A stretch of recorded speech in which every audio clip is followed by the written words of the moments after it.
Hambog ng Sadpro Crew, Acero Records.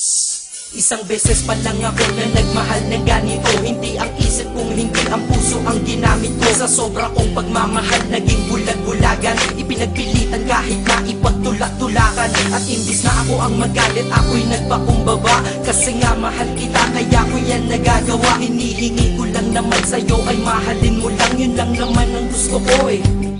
Yun lang. Gano ba kahirap yun? Di ba napakadali? Kaya kung minsan nang tanong, saan ako nagkamali? Pero believe ako sa'yo, nagawa't nakuha mo. Biruin mo, sa tigas kong to, napaluha mo. Siguro sasaya ka lang kapag wala na nga ako.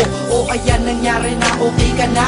Ano, sinundong kita ngunit sa iba ka nagpahatid. At nagmahal ako, mali ng minahal ko ay mali. Kulang ba? Hindi pa ba sapat? Inubos kong lahat. Panahon ko sa'yo, anong gagawin? Di mo pinapansin etong damdamin, aking paglalambing. Kahit saan ako magpunta, ikaw ang naaalala. Dahil dala-dala ka ng puso ko't kasama. Dati tawagan asawa at may nathani pag sa text. Ngayon tawagan natin ay cross out, sa madaling salita ay ex. Dahil ngalan ko dyan sa iyong listahan inikisan. Para tayong mga ibong pinalay at pinalisan. Lumipad na magkaiba ang direksyon, magkalayo. Kaya imposible para sa atin na muling magkatagpo. Dahil ikaw ay pataas, ako'y nanatili sa baba. Gustong sumigaw ng malakas, bakit to sa'kin nagawa? Para makaiwas sa lungkot, dinadaan na lang sa tambay. Dahil lang wala ka dito sa tabi ay sinasanay. Iinom ng alak para kahit konti makalimot sa nakaraang. Hanggang ngayon sa isip umiikot, ngunit babalik muli pag wala na aking tama. Mali pa lang ibigin ka, akala ko ay tama. Ganito ginawa ko, kinasama ibang babae para ikaw ay palitan. Pero iba ka sadyang ikaw pa rin binabalik-balikan. Kung sino-sino ang kasama pero hindi pa rin makontento. Pagkat parte ka ng buhay kong nawala, kaya din na makumpleto. Dadahan-dahanin ko mensahe ko sa'yo,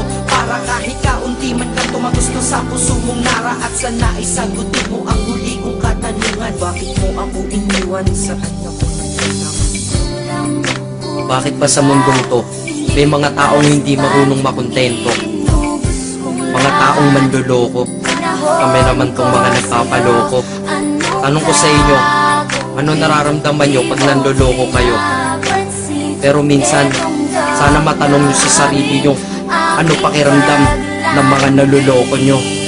Dito sa mundo ay merong dalawang klase ang mga tao. Una doon ang manloloko, pangalawa ang naloloko. Malas lang at nagkataon sa pangalawa ako nahanay. Swerte mo sa una, kakayaman akit ikay nasanay. May mahina, may malakas, kung may dilim merong liwanag. Ngunit ang nadarama sa'yo hindi mapaliwanag. Masasabi nyo ba na ako'y tangat isang hangal? Mali kayo doon, ako'y dakila at lubos ng magmahal. Kailangan ba talagang lumuha upang tayo'y tumatag? Ito bang batas sa pag-iibigan na tayo'y bawal lumabag? Ang katulad nating tao lang nasasaktan at lumuluha dahil sa mga pananakit ng iba, mahirap kung humupa. Pakinggan mo to. Di lang ako at hindi lang ikaw, lahat tayo'y nabiktima. Na dahil sa pagmamahal tayo'y nagmumukhang tanga. Pero hindi yun dahilan para sa akin ka bumawi. Upang sakit na yun nakaraan ng paglibangan ako ay mapawi.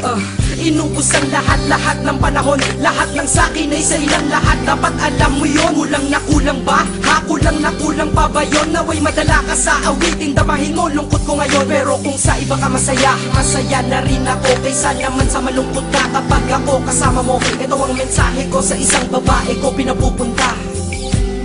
Kilala mo kung sino ka.